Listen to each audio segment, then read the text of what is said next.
First, though, let's bring in our political editor, Andrew Clennell. Andrew, one of the things I did discuss with the new Prime Minister is the state of the budget and essentially getting him to reiterate that there'd be no levies and no reneging on the stage 3 tax cuts.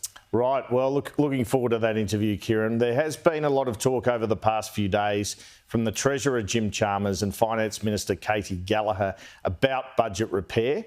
So this is why it appears we are having another budget in October. Not because Labor are thinking of raising taxes, as some fear, as the Prime Minister has told Kieran, but there is a genuine belief on the Labor side that they can cut some waste out of the budget. They're going to go through line by line, in fact they are already doing so, I'm told, and look for cuts. And why wouldn't you, I guess, with budget deficits between $79 billion and $43 billion over the next 4 years? I guess that means programs being cut.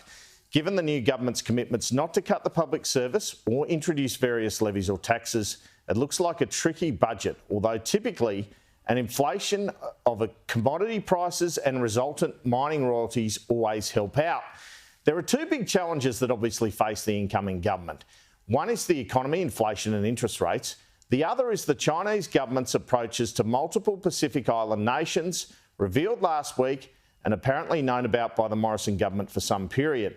In terms of the cost of living, there has been some discussion over the past week about a broken Labor promise, as the Liberals say, in terms of the government not guaranteeing to nominate a 5.1% increase to the minimum wage in their submission to the Fair Work Commission. Well, there may not be a numerical figure in that submission, but I'm told there will be something similar to that 5.1 figure.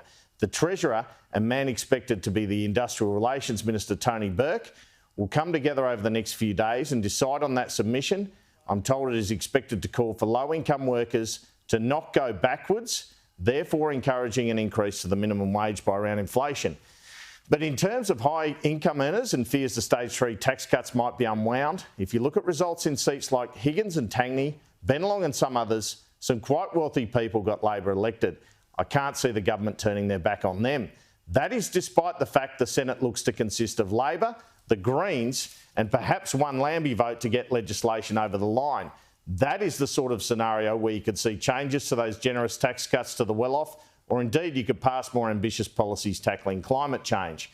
In terms of the Pacific Challenge, we know Foreign Minister Penny Wong has already been to Fiji, where she received a warm welcome, and she plans to go to the Solomon Islands soon after various other countries, as well as a blitz generally of those countries.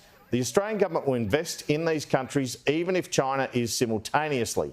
The hope is to create some more loyalty to Australia this way.